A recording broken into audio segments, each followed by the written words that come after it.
Hi friends, and welcome back to Cupcake Cat. I'm Angela. Today I'm sharing some super cute and budget-friendly Easter DIYs using Dollar Tree finds. These projects are easy, fun, and perfect for adding a little spring magic to your home. So let's jump into crafting.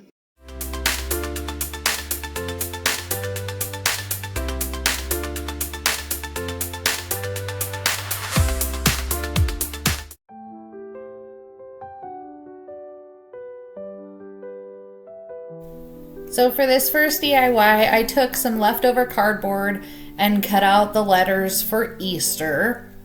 And then I mixed some Aleene's tacky glue with some Mod Podge and put a good slathering of that onto each one of the letters, and then covered it in this floral moss, which I had cut up really small, like as small as I could get it, because I didn't want big chunks of that. And it ended up working out perfect. After this first layer had dried completely, I did go over it with a second layer of Mod Podge and of the moss so that I got the thickness I was going for. And once those were completely dry, I gave each letter a haircut just to get off the stragglers, and so I could define the letters and cut those out as well. Once that was done, I did take some skewers and painted those brown, just giving them one decent coat and using one skewer per letter.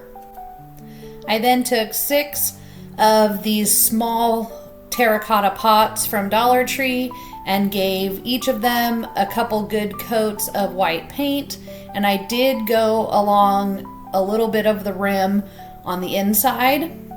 Once those were dry, I took small strips of tape and placed those on the pot, as you see here, and then ended up giving each one of the pots kind of dry brushing on some antique wax, using a chippy style brush to get the lines in it. Once that was done, I took the tape off, and then I mixed some white paint with some of that antiquing wax to give myself like a grayish brown color, and went over those white lines. And then once that was dry, I did end up going over the entire thing with more of the antiquing wax just to blend those lines a little bit, but so you would still see the contrast. I did leave the top rim of each pot white because I knew I was going to be putting this ribbon on top, and I didn't want the brown to show through because this is white ribbon, or it has white in it. So I gave each one of the pots a little ribbon and then cut down some floral foam to sit inside each pot to hold not only the skewer in place, but then I'm also going to be putting some of the moss on top as well. So I just took chunks and fit it in as best I could, and then I took other pieces of the floral foam and placed it on top just to give it a flat edge for the moss to sit on top of. Again, I did use the Aleene's tacky glue and Mod Podge mixture and coated the top and on the inside of the rim of each pot, and then placed uncut chunks of the floral moss on top. And then gave each one of the pots a little haircut around the edge just to keep that floral moss inside the pot. I then made some bows for each one of the stems, just taking a piece and putting a loop in it. And then I took the loop and folded it in half and cut off triangles so it had a bow tie type look. And then I took a piece of this and cut it in half. I also took a third piece and made some tails and placed the center ribbon on and glued that in place, and then folded the tails in half, putting a little dab of glue in the middle to hold those together, and then glued it on to each one of the bows. Once those were complete, I then took each one of the stems and put them inside of a letter. I cut it down so that they were all the same length, and then I glued the bow on directly to the stem.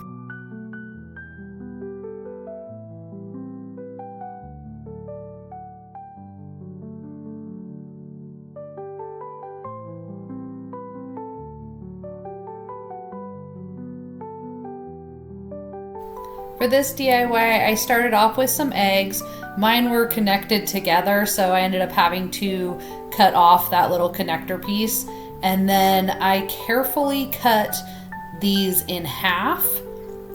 And some of them did crack. It doesn't really matter as long as it's not missing a chunk. It'll be fine. Don't worry about it if it cracks. I did end up using 4.5 eggs, and then once they're all cut, I took the bottom, which had the rim that stuck up, placed some gel super glue on that, put the top on it, and glued those together. I also took an canvas from Dollar Tree. I removed the canvas from the wood frame, all the staples, and I wanted to use the back side of this canvas because it looked nicer, and I'm actually going to be showing this on this side. This is what was on the inside, and it actually had some metal on the corners.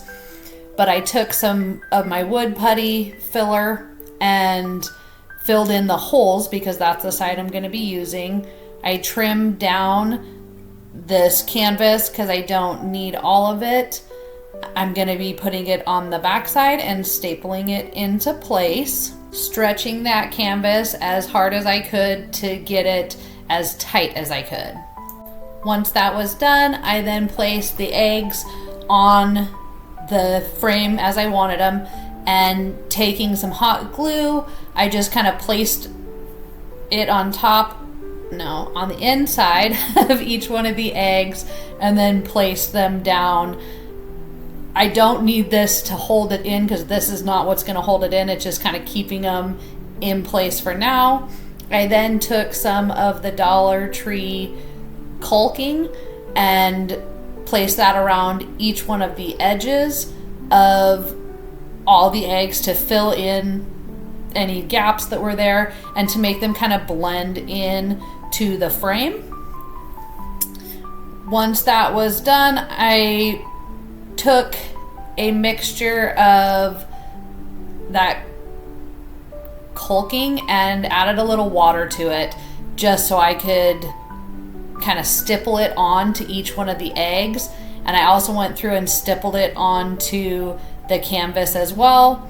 And then I ended up, after 2 coats of that, I ended up switching to some spackling and mixed that with water as well because it was very thick, and stippled that around each one of the eggs twice and on top of each egg twice, letting it dry completely in between.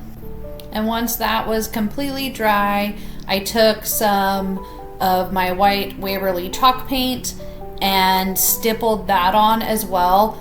And if you do this project, make sure you are stippling because you can actually flatten out the spackling a little bit. And I did that on accident and was like, oh no, stipple.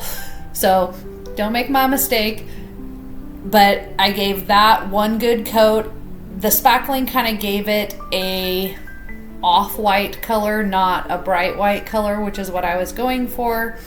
And then I also went up the edge of, I did the entire frame in white, and then I went over it with some antiquing wax, but I only did the top and the outside of the frame, I left the inside of the frame white.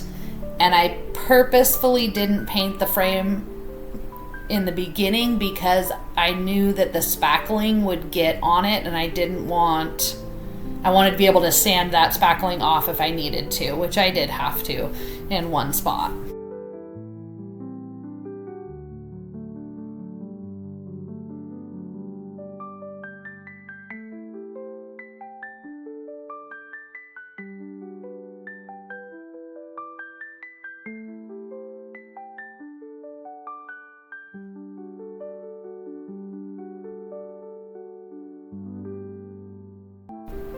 For this project, I used 2 of these Dollar Tree crates, the ones that don't have the opening at the end, that I also use for book stacks. But I took 2 of these and carefully went back and forth between my razor knife and my craft knife until I cut off that scalloped shape on each one of the ends. And then I very carefully went through and detached the opposite end because I don't need that side. I then gave all of the cut edges a quick sanding just to get off those rough edges and any splinters that may have come up. And then I took the long pieces and cut those down to use as braces for this. I used a combination of wood glue and hot glue. I thought my camera was recording and it wasn't. And then once that was dry, I took some of the wood filler and filled in this gap between the 2 so it looked like one solid bench instead of 2 boxes put together.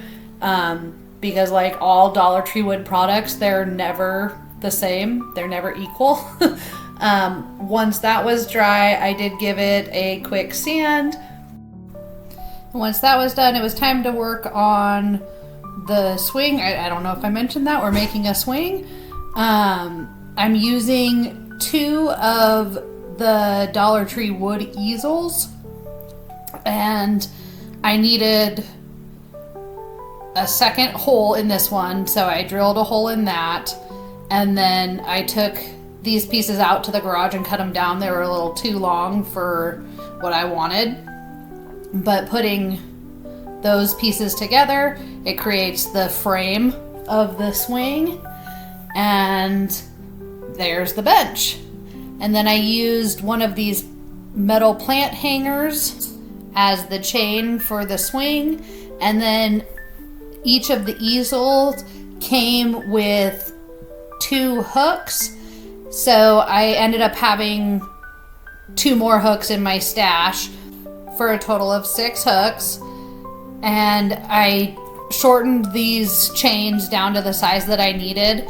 I will end up making 2 of them shorter than this, but just to start out. Then I gave all the wood pieces a coat of brown paint, as well as the hooks that were gold. I painted those black so they would match with the chain. And because the hooks, the screw part of the hook is longer than the wood is thick, I had to cut some squares so I could double up that wood so I could screw them in all the way and they weren't sticking out the other side. I did use 4 squares, 1 for each corner. I used a combination of hot glue and gel super glue and let those dry completely. I then screwed in a hook to each corner of the bench and then assembled the frame. I then added 2 hooks to the underneath side of the frame. And then once everything was put together, I had to adjust this top chain and remove a couple links on that. And the versatility of this project allows you to decorate it for all seasons and holidays.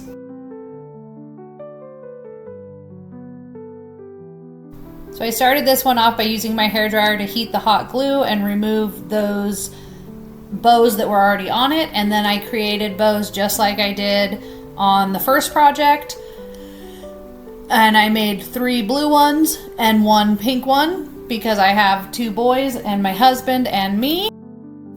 And to make the bodies of these bunny family, I used 2 large eggs for my husband and I, and 2 smaller eggs for our boys. And I drilled a hole in the very center on the top of each one of the eggs. I had originally wanted to do this in a burlap to make it match the bunnies, but I could not find a burlap that the holes were small enough and was the right color. So I ended up going with this felt, and I kind of just pulled it tight around the egg, gluing as I went along.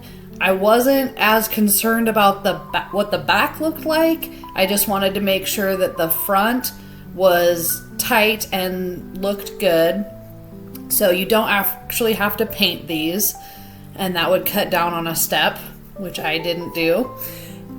But then I just kept going until the burlap was all the way around the side, cutting off the excess. Nope, not burlap, felt. The felt is actually really forgiving, and if you do get a crease, you can kind of cut that down and then stick it together, and you don't even notice that it was cut. So that's another nice thing about using this felt, is that it has a lot of give to it. And then once I had the majority of it done, I did grab another piece and glue that down and just kind of trimmed around where it needed to go, and it blended in good enough. And like I said, this is on the back side, which you will never see unless you pick them up and actually look at them. So to me, it didn't matter. It's good.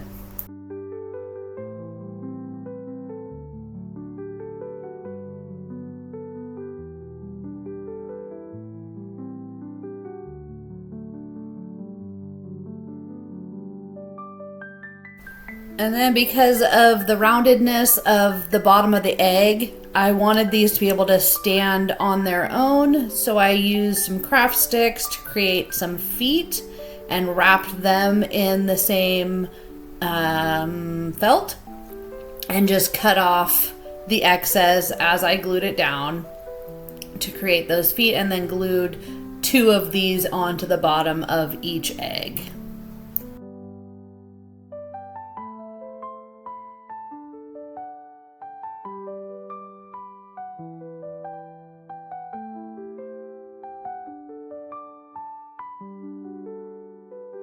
To tie in the pre-made head of the bunny to the body, I took some pink felt and cut out some ovals and glued those to the front of each one of the eggs, because the ears on the bunny also have pink felt. And then here I'm gluing those feet on. I just used a dab of hot glue on each one and then set the egg on top of it. And then once that was done, I pushed my scissors down through that hole that I had drilled in the top, cut the bunnies down to size, and then was able just to shove those down. I did not glue them in place because it was tight enough that I didn't need that.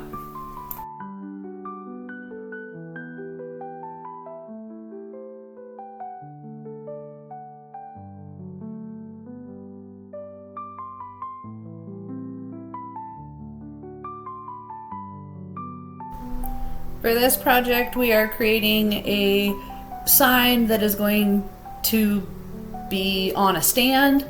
I used a ruler. This one actually came from Lowe's or Home Depot, probably Lowe's, and 2 sticks. I did drill holes in these so that this dowels would stand up inside of them, and then I used a combination of wood glue and hot glue to secure those down and let those dry completely. Once those were dry, I used again a combination of, nope, this one I just used wood glue, and clamped those in place until the glue had dried.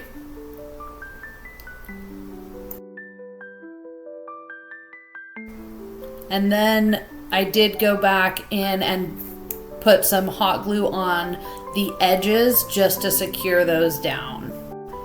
And then if you see that carrot there, it had this like glitter white sparkly stuff on it. I didn't like that, so I ended up trimming all of that off and used a combination of hot glue and wood glue to secure those to the ruler, and I used my fingers as spacing. And then for the sign portion of this, I wanted to use these carrots, so I very carefully cut them in half and went back and forth between my razor knife and my craft knife. And as I would cut a section, the string here would start to fray off, so I would have to glue that down. And once that was done, I did take the greenery that it came with and glued that back in place. And I did this for 2 of these little carrots. And then I created this, these words on my Cricut, and I don't have brown. Out of all the colors, brown's the only one I didn't have, but I did have some of this wood contact paper from Dollar Tree, and I thought, well, you know what, that'll work actually pretty well, because it kind of gave it the illusion that it was a stencil of wood and I had painted the white underneath. I don't know, but I thought it looked pretty good, so I attached that as well.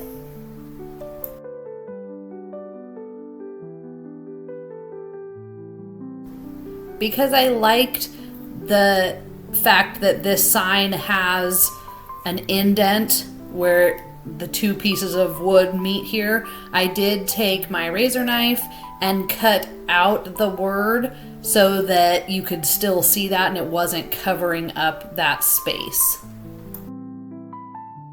And then I used hot glue to attach the halved carrots to the sign, and then used some regular jute twine to create some little bows, one for each carrot.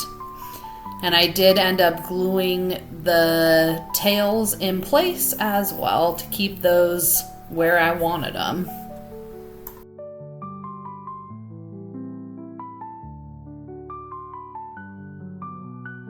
So these carrots actually came from Aldi's a few years ago, and there was a ton of glue around the top where the greenery met the bottle brush, and I didn't like the way it looked, so I took some jute and wrapped it around the top of each one.